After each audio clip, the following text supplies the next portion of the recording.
Yeah. Wow. It's so good to be here, don't you think, Akili? It's overwhelming. I don't Yeah. believe in overwhelm, but whatever overwhelming is, Yeah. that's how I feel. And it's very inspirational. I know when I come down to Soul Center, I just feel on fire. It's a long trip down, that's true. But all the way, I'm thinking about what I'm going to walk into as a beautiful, wonderful, loving energy, as a community of people who are so open and so ready and so want to increase their own spiritual evolvement that it lifts me up. Absolutely. How about you? The same. As you were saying that, I was flashing on the first time I came to OC to speak myself. That look I have right now is how I felt, like, oh my God, look at all these beautiful people. Yes. And they were so, you said receptive? Mm-hmm. I felt honored to be speaking with them. Yes. And every time I go now, I teach the Course in Miracles. Mm-hmm. It's, as someone just said, it's off the chain. Yes, it is. I feel, when I'm at OC, I feel grounded, I feel loved, I feel seen, and I'm happy. Yes. And I feel those same things. And one thing that has happened to me, I don't know if I've shared this with them, is that I grow when I come down. Because I don't do a lot of preparation, as you know. I like for the spirit to be fresh in the moment, to speak through me. That as I hear it or deliver it, it's my mouth is speaking and I'm really kind of hearing it for the first time. I don't really know where I'm going, but I trust in the spirit. I trust that all activity really is the activity of the Spirit of the living God.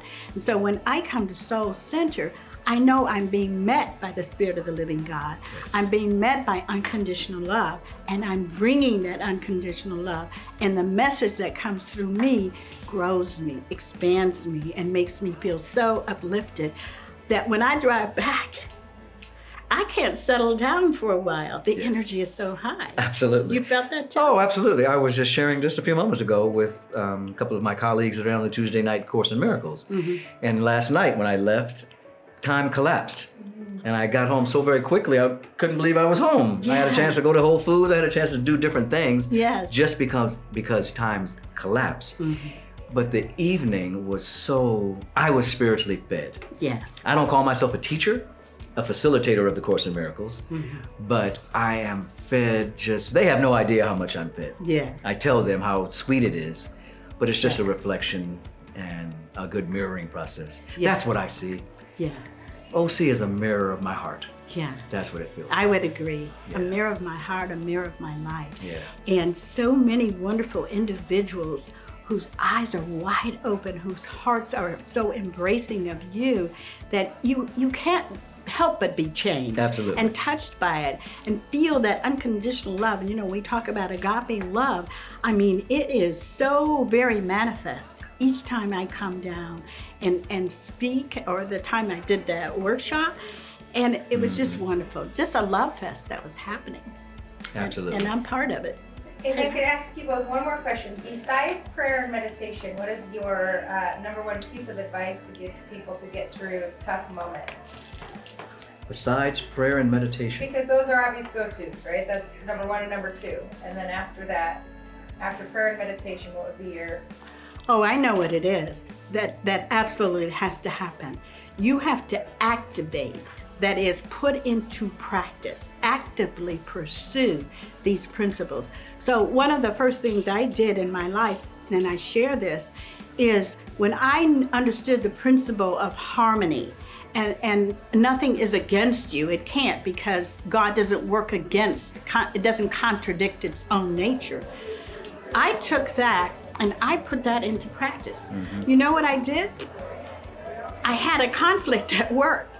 What would seem a conflict. And I said, but there can't be a conflict, because the principle is there is none. That's right. So one of the first things that I did, and this is the point about activating the principle and putting it into practice, is I decided I would do nothing to solve this conflict. I had a big meeting in my job with some big people in the criminal justice system, from the U.S. Attorney's Office, the District Attorney's, the State Attorney General's Office.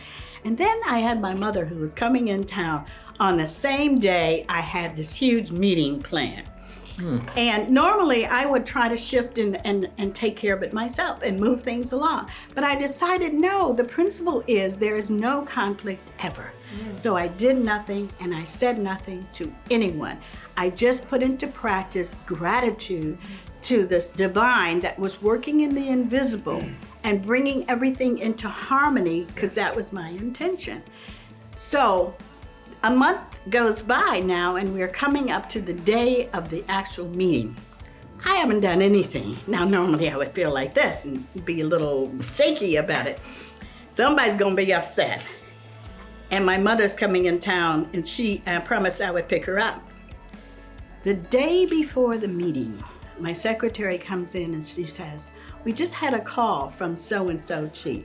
Wanted to know if you would be okay if we moved the meeting. Of course. And that was the first, it was a huge wake up that without practice, you don't really know. That's right. You know about something, but until you make it part of how you live your life, you will not really know it. So when you ask the question beyond prayer and meditation and visioning, there must be an absolute active practice of the principle in your life and Absolutely. demonstration of it, I would say. And I will add to that, surround yourself with a loving, activated community Yeah. that will support you and hold context for you as you grow, as you let go, as you embrace what's embracing you. Yes, absolutely. Absolutely. I saw- Meds, meditation, Yeah. energy, exercise, Yes. diet, and sleep. Oh. Those 4 things. Yes, you do need to get some Amazing. rest. Yes, take And your service. Yes. Sleep or service.